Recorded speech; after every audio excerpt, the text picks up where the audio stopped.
1978년 하워드 피트만은 뉴올리언즈 경찰국에서 26년간 근속하고 은퇴한 후에 가족과 함께 미시시피에 있는 농장으로 이사하였습니다. 그리고 다음 해인 1979년에 놀라운 기적을 경험하고 전도자로서 두 번째 인생을 시작하게 됩니다. 1979년 하워드는 지방선거에서 보안관으로 출마하면서 바쁜 나날을 보냈습니다. 선거를 얼마 안 남긴 8월의 어느 날이었습니다. 하워드는 갑자기 동맥이 파열되면서 병원으로 실려갔고 7시간에 걸친 대수술을 받았습니다. 하워드는 세상 방법으로는 자신이 살아날 가망이 없음을 직감했습니다. 이 상황을 바꿀 수 있는 분은 오직 하나님뿐이시고 하나님만이 그의 생명을 돌려주실 수 있다고 믿었습니다. 하워드는 의식이 있는 동안 필사적으로 하나님께 기도했습니다. 그러나 그의 바람과 달리 하워드는 오전 6시에 의학적 죽음을 맞았습니다. 본 영상은 하워드 피트만의 사후 경험을 통해 진노하시는 하나님을 마주한 경험과 그에게 내리신 특별한 임무에 관한 내용을 다루고 있습니다. 1979년 8월 3일, 내게 놀라운 기적이 일어났습니다. 그날 나는 급성내 동맥 파열로 구급차에 실려 응급실로 갔습니다. 당시 나는 통증으로 숨쉬기조차 힘들었습니다. 숨 쉴 때마다 가해지는 고통을 느끼며 내 생명이 한계에 다다랐음을 직감했습니다. 오직 살겠다는 의지가 급박한 상황에서 나를 지탱시켰습니다. 나는 희미해지는 의식의 끈을 붙잡고 하나님께 기도했습니다.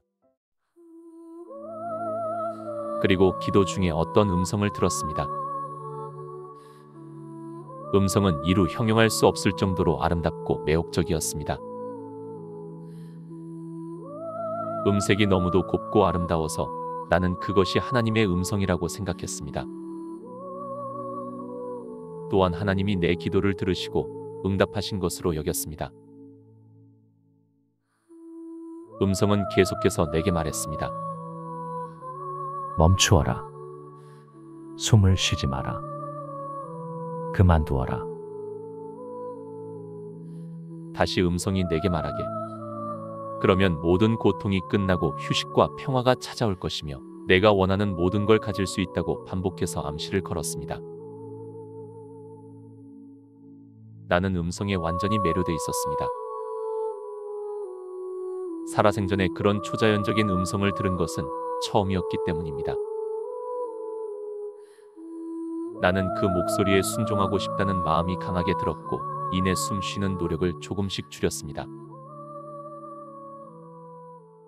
그리고 그때 벼락처럼 그래선 안 된다는 생각이 뇌리를 스치고 지나갔습니다. 그리고 이건 하나님이 아니라 마귀가 나를 끌고 가려고 유혹하는 것이라는 생각이 들었습니다. 그 순간 야고보서의 말씀이 내게 강하게 임했습니다.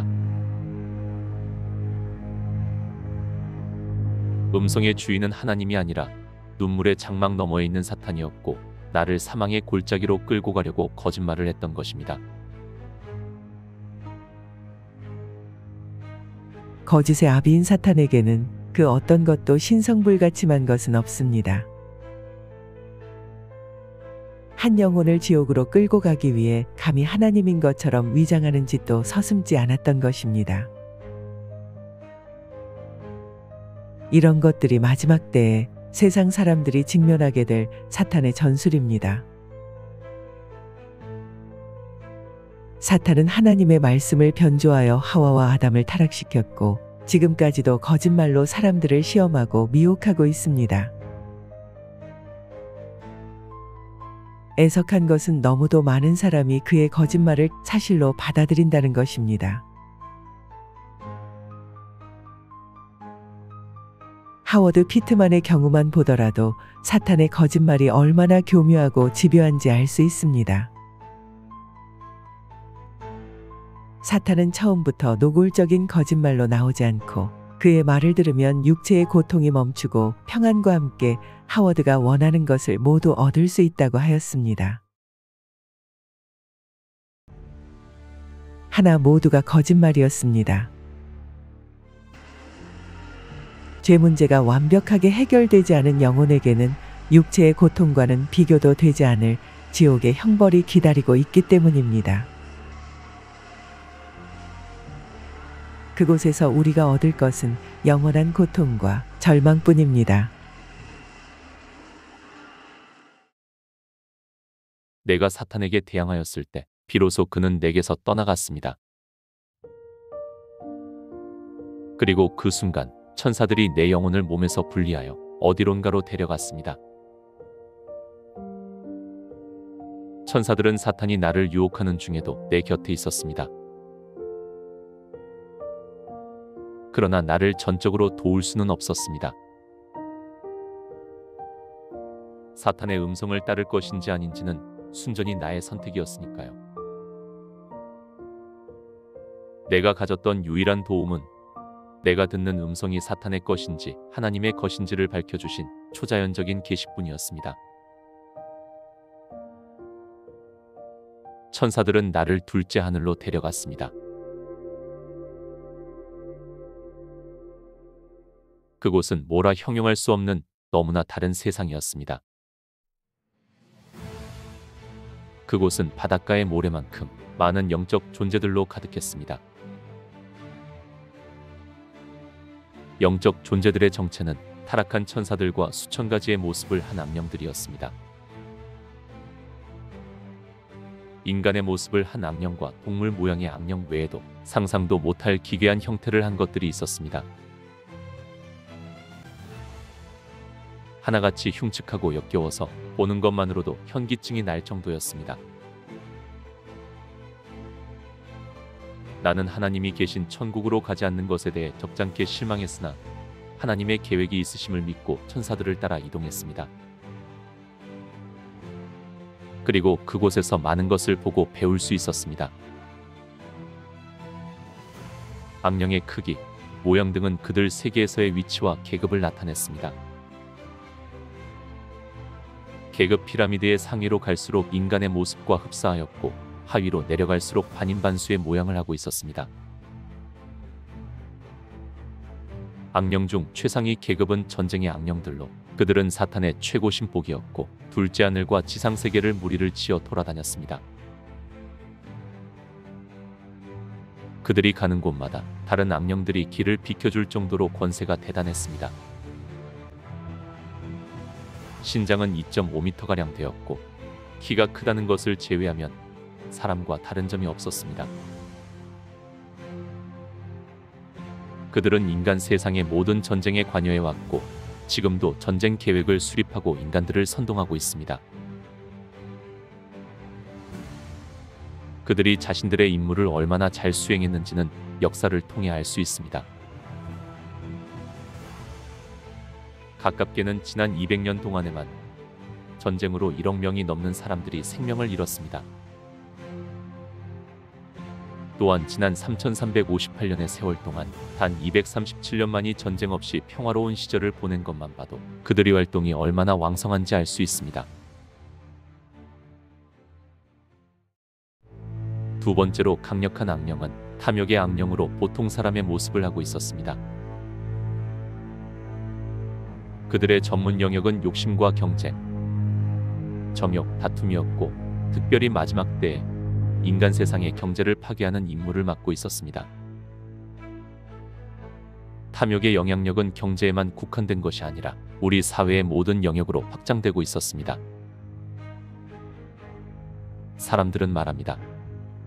모두가 자기 것을 챙기는데 왜 나는 그러면 안 되는가?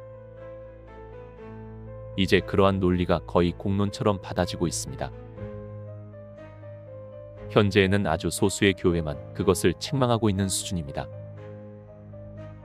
성령님께서는 마지막 때에 마귀들이 자신의 교리를 가질 것이라고 말해줍니다.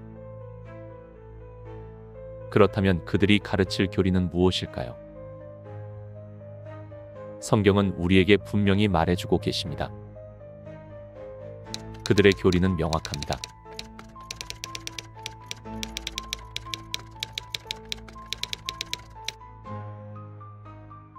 그러기 위해서는 그들의 존재를 철저하게 숨길 필요가 있습니다.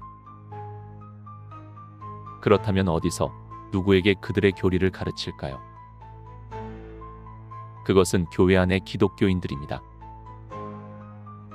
기독교인들은 악령이 실제로 존재하는 것을 믿고 그것을 폭로할 수 있는 잠재적 위험 요소이니까요.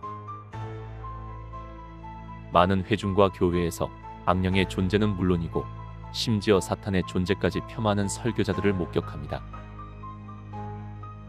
또 어떤 사람들은 사탄과 악령의 존재를 인정하면서도 그들의 능력과 심각성은 경시하는 사람들이 있습니다.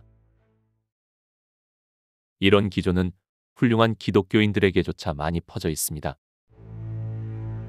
많은 기독교인이 이렇게 말합니다. 악령을 너무 심하게 믿는 것은 그들을 믿지 않는 것보다 더 나쁘다. 또한 사람이 죄를 짓기 위해 사탄이 필요하지 않고 인류가 악령의 도움 없이도 죄를 지을 것이라고 가르치고 있습니다. 이것은 오류입니다. 성경은 죄가 사탄에게서 왔다는 것을 명확하게 명시하고 있습니다.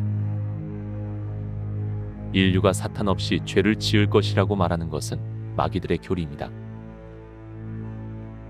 인류가 저지른 모든 죄, 심지어 아주 작은 죄라 할지라도 그것은 사람들의 삶 속에서 악령들이 미치는 영향력의 결과라고 할 수 있습니다. 오늘날 우리의 삶 속에서 사탄과 그의 악령들의 존재와 역할에 대해 아무리 강조해도 지나치지 않을 것입니다. 그들의 존재와 악행을 만천하에 드러내 전처럼 쉽게 인간을 유혹하지 못하게 만들어야 합니다. 세 번째 지위에 있는 악령들의 모습은 가지각색이었습니다. 어떤 자들은 사람의 모습이었고 또 어떤 것들은 반인반수의 모양을 하고 있었습니다. 그리고 또 다른 것들은 짐승의 형태를 띠고 있었습니다. 이 악령들은 주술, 거짓 종교, 자기 파괴, 공포, 마술, 초능력 등의 심령 분야의 전문가들이었습니다. 이 계급의 악령들은 모두 인간과는 다른 모습을 하고 있었습니다. 어떤 것들은 우리가 아는 형태의 짐승들로, 어떤 것들은 한 번도 본 적이 없는 모양새의 것들이었습니다. 이 그룹에는 살인, 잔인성, 가학성, 그리고 그 외에도 학살의 영들이 있었습니다. 마지막으로 가장 낮은 등급의 악령들로 그들의 모습은 너무 끔찍해서 토악질이 나올 정도였습니다. 그들은 성도착증의 전문가들이었습니다. 그들의 변태적 성향은 심지어 다른 악령들도 경멸하였고 그런 이유로 항상 자기네들끼리 은밀하게 움직였습니다. 에덴 동산 이래로 사람들이 저지른 거의 모든 변태적 행위는 그들의 작품이라고 할 수 있습니다. 그들의 주된 임무는 인류의 도덕성을 낮추는 것입니다. 이 악령들은 사람들에게 아름답고 매혹적인 무언가로 접근합니다. 그러나 그들의 본 모습은 추하고 역겹기 그지없었습니다. 그들의 유혹에 넘어가서 변태 행위를 하는 사람들이 저들의 실체를 볼 수 있다면 다시는 그런 짓을 즐길 수 없을 것입니다. 또 한 그룹의 악령들이 있었는데 나는 그들을 신비 악령이라고 명명했습니다. 그것은 이 무리의 형태나 전문 분야를 알 수 없었기 때문입니다. 이유는 모르겠지만 성령님은 내가 그것을 기억하는 것을 허락하지 않으셨습니다. 심지어 그들의 등급이나 계급조차 기억할 수 없었습니다. 다만 그들과 관련해서 어렴풋이 떠오르는 것은 어느 악령들보다 자신을 숨기는 데 뛰어났고 인간 육체에 대한 통제력이 대단하다는 것이었습니다. 그들이 무슨 일을 하는지는 모르지만 인간 육체에 대한 그들의 권세가 다른 어떤 악령들보다 크다는 것을 알 수 있었습니다. 둘째 하늘에서 천사들의 설명을 듣던 중에 갑자기 군대가 행군하는 큰 소리가 들려왔습니다.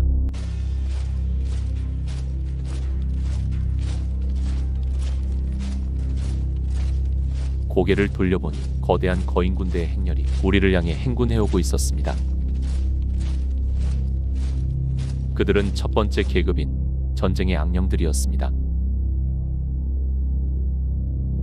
사탄의 신복 중의 신복으로 어둠의 통치자이자 높은 곳의 영적 사악함을 통제하는 자들이었습니다. 악령들이 하던 일을 멈추고 다가오는 군사들을 피해 길을 내주기 시작했습니다. 나는 성령님의 보호를 받고 있어서 두려움이나 불안감을 느끼지 않았습니다.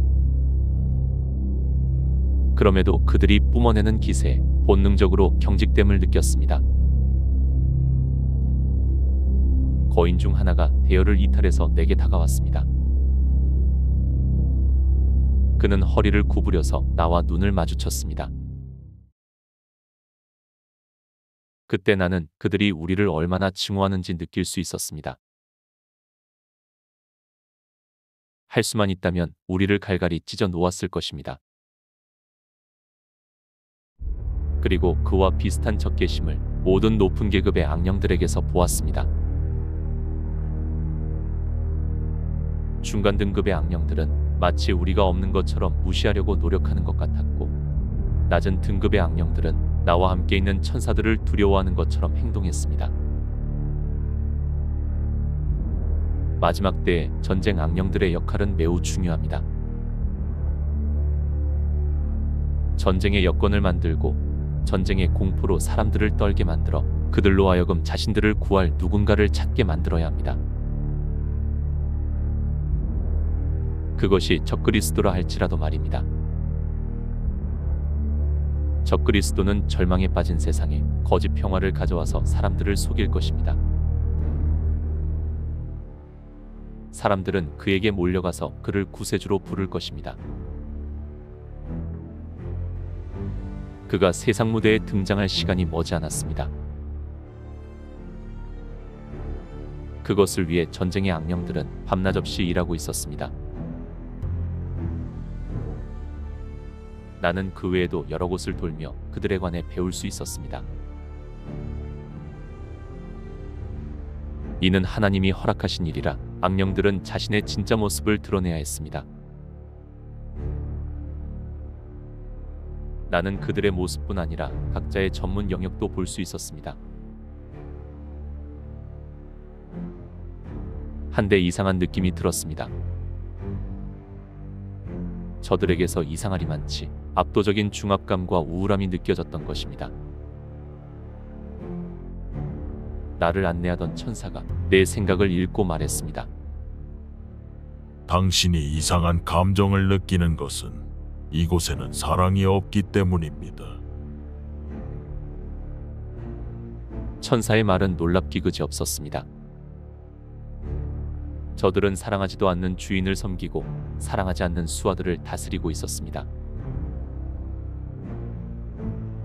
심지어 동역자 관계인 사이조차 서로에 대한 애정이 눈꽃만큼도 없었습니다. 만약 하나님이 우리에게 사랑을 베풀지 않았다면, 그래서 우리가 사랑을 배우지 못했으면 어떻게 됐을까 생각해 보았습니다. 가정과 소속된 사회에서 사랑이 사라진다면 생각만 해도 끔찍했습니다. 천사가 내게 말했습니다.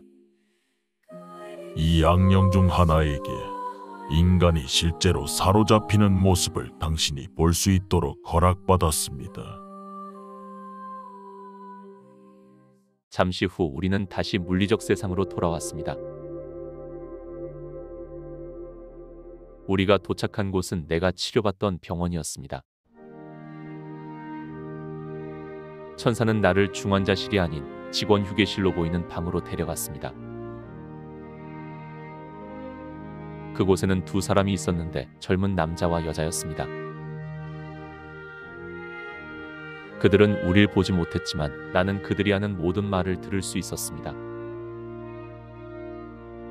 두 사람은 우스갯소리를 주고받으며 웃고 있었습니다.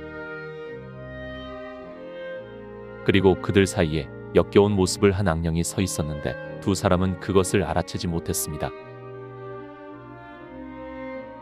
악령의 모습은 있는 대로 찌그러진 채로 과도하게 자란 배부른 녹색 개구리를 연상시켰습니다.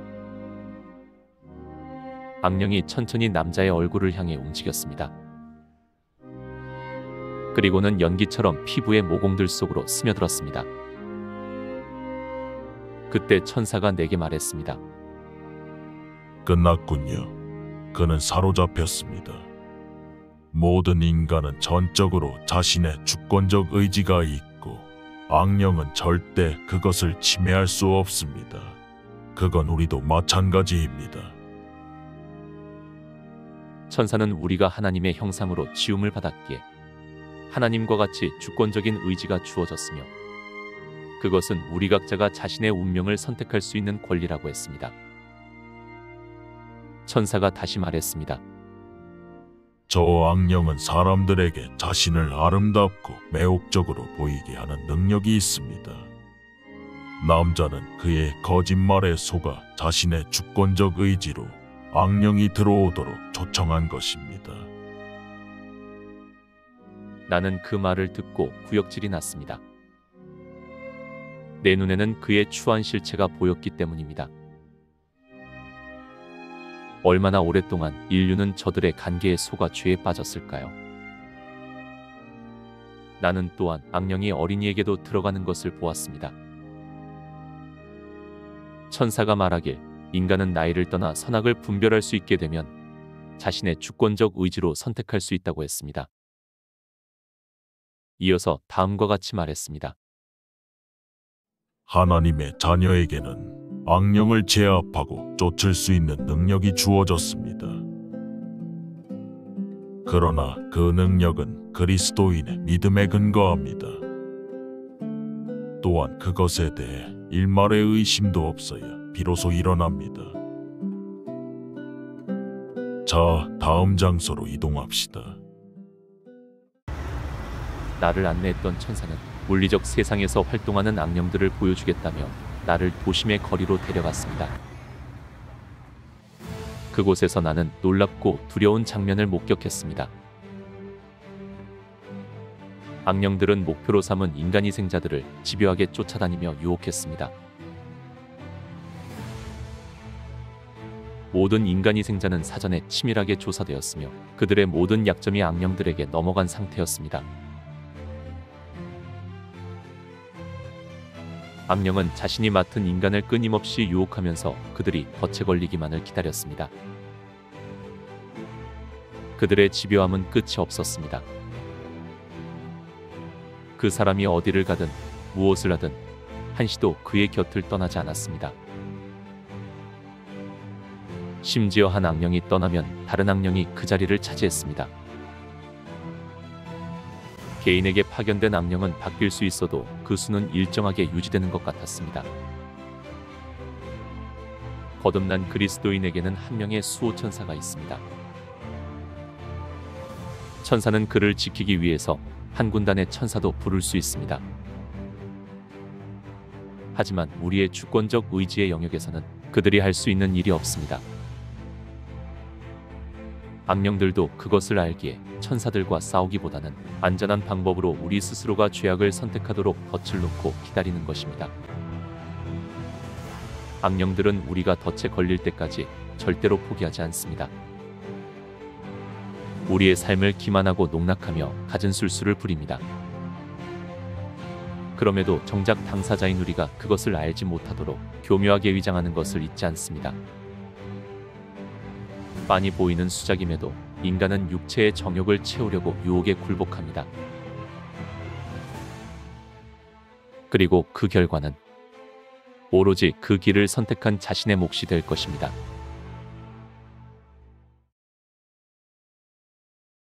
악령은 악한 것일수록 더욱 아름답고 매력적으로 보이게 하여 사람들로 하여금 그것을 갖고 싶고 차지하고 싶게 만듭니다.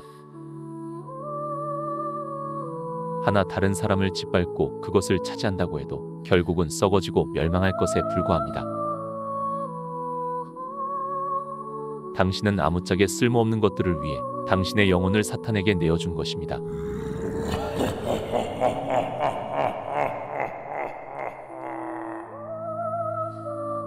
나는 한 사람의 몸을 두고 악령들이 싸우는 것을 보았습니다. 당신이 저들을 허용한다는 것은 무방비 상태로 당신의 몸과 영혼을 악령에게 내어주는 것과 같습니다. 그리고 저들이 한번 들어오면 그 후부터는 희생자를 지배하기가 더욱 쉬워집니다. 보이지 않는 적과 싸운다는 것은 보통 어려운 일이 아닙니다. 하나 우리에게는 하나님이 주신 강력한 무기가 있습니다. 바로 하나님의 전신갑주입니다. 전신갑주의 첫 번째 항목은 진리입니다. 진리는 성경의 모든 말씀을 뜻합니다. 성경에는 악령에 대한 분명한 언급이 있습니다. 악령과 싸우겠다면서 그들의 존재를 의심하는 것은 진리가 아닙니다. 우리의 싸움이 혈과 육에 대한 것이 아님을 깨닫는 것이 진리에 한 걸음 다가가는 것입니다. 두 번째 항목은 의입니다. 의는 심판대에 우리를 판단할 하나님의 기준입니다. 인간은 절대 스스로 의롭게 될 수 없으며 오직 그리스도의 속죄의 사역으로만 의가 주어집니다. 나의 의가 아니라 주님의 의로 무장해야 할 것입니다. 다음 항목으로는 평화의 복음입니다. 우리가 복음을 전파하는 이유는 구원을 통해 평화와 화합을 가져다 주기 위함입니다. 그 다음 항목은 가장 중요한 것 중 하나인 믿음의 방패입니다. 믿음의 성도는 사탄이 던지는 모든 화살을 막아낼 수 있습니다. 사탄은 여러분의 삶과 사역을 파괴하고자 끊임없이 도발할 것이고 자신들이 조종하는 사람들을 통해 온갖 비난과 조소를 퍼부으며 공격해 올 것입니다. 하나 우리의 믿음의 방패는 그들의 어떤 공격과 회방에도 우리를 지켜줄 것입니다. 그 다음으로 전신갑주의 항목 중에 가장 중요한 것은 구원입니다. 구원 없이는 다른 어떤 항목도 소유할 수 없습니다. 사람이 거듭나지 않고는 하나님의 나라를 보는 것이 불가능하기 때문입니다. 그러므로 구원 없이는 진리를 알 수가 없고 하나님의 의를 받을 수가 없습니다. 이러한 항목들을 소유한 후에야 우리의 유일한 공격 무기인 하나님의 말씀, 성령의 검을 받을 수가 있습니다. 하나님의 말씀은 가장 위대한 진리입니다. 그리고 악령들은 오직 성경적인 방법으로만 쫓아낼 수 있습니다. 어떤 마법이나 주문, 의식, 성수를 뿌리는 행위나 향을 피우는 것이나 다른 어떤 방법도 없습니다. 심지어 십자가를 보여준다고 되는 것이 아니고 오직 하나님의 말씀인 성령의 검으로만 가능한 것입니다. 우리가 받은 성령은 하나님께서 성령을 통해 자신을 나타내시는 것입니다. 다만 이것은 그분께 속한 사람들에게만 적용됩니다. 그렇다면 우리가 받은 권세와 전신갑주를 어떻게 사용해야 할까요? 가장 먼저 우리가 악령과 대면했을 때 그를 알아볼 수 있어야 합니다. 악령에게 완전히 사로잡힌 사람은 도움을 요청할 수가 없기 때문입니다. 예를 들어 변태적 행태는 악령 들림의 좋은 증거입니다. 변태의 본질은 하나님이 만드신 자연적 질서를 거부하고 부자연스러운 욕망을 표출하는 것으로 정의될 수 있습니다. 모든 변태적 행위가 악령 들림과 연관된 것은 아니지만 악령의 영향력이 미쳤다는 것은 분명합니다. 하나님의 사람들도 이러한 영향에서 자유로울 수 없다는 것을 기억해야 합니다. 악령은 위장의 전문가이기에 분별하기가 쉽지 않습니다. 상황에 따라 자신을 질환이나 질병으로 꾸밀 때도 있고 육체적 기형으로 나타날 수도 있습니다. 하나 한 가지 확실한 것은 어떤 방식으로든 악령은 자신의 열매를 반드시 세상에 보여주어야 한다는 것입니다. 우리는 그 열매를 통해 악령의 역사를 확신할 수 있습니다. 나를 안내하던 천사가 말했습니다. 자, 다른 곳을 보러 갑시다. 천사들은 나를 현대적 디자인의 주유소로 데려갔습니다. 주유소 주변에는 엄청난 수의 악령들이 모여 있었습니다. 그 수와 종류에 나는 압도되고 말았습니다. 나는 그들의 활동을 면밀히 주시했지만 너무 복잡해서 그들이 뭘 하고 있는지 알 수 없었습니다. 특이한 점은 한 그룹의 새로운 악령들이 도착하면 주유소에 있던 다른 그룹의 악령들이 어디론가로 떠나곤 했습니다. 나는 저들의 활동에 궁금증을 느꼈지만 그와 관련해서 천사들은 내게 한마디도 하지 않았습니다.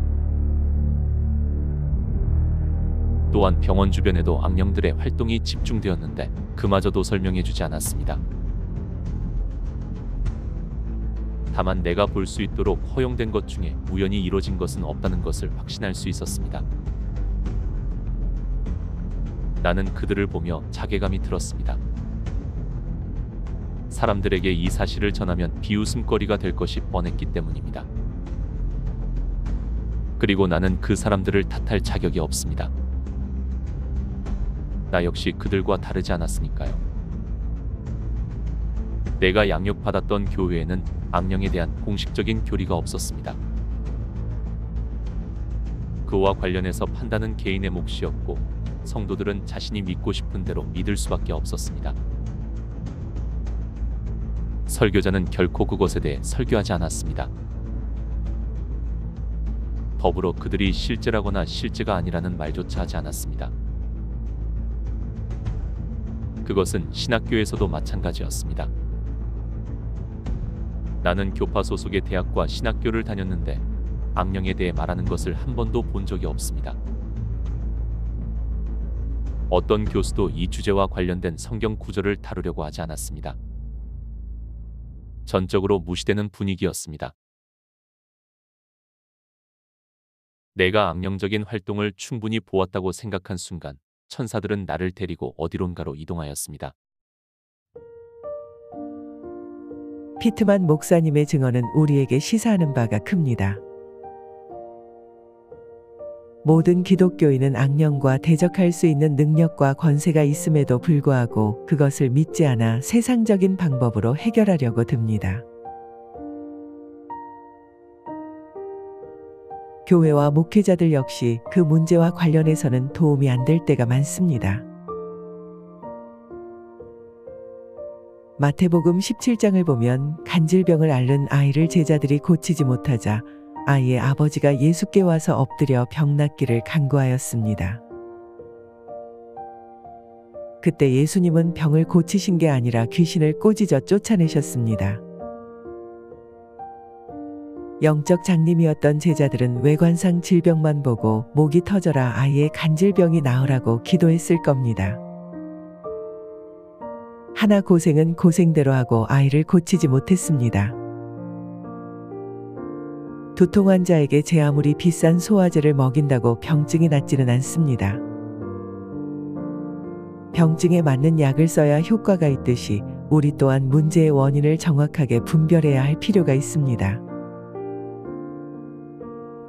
언제부터인가 우리는 영적 세계를 등한시하고 눈에 보이는 것만 중시하는 세대가 되었습니다. 하나님은 이것을 경고하고 계십니다. 하워드 피트만 목사가 받은 특별한 임무는 사탄과 그의 악령들의 전략과 전술을 밝히고 영적 전쟁에서 승리하는 비결을 깨닫는 것입니다. 무엇보다 하나님은 우리가 영적으로 깨어나길 바라십니다.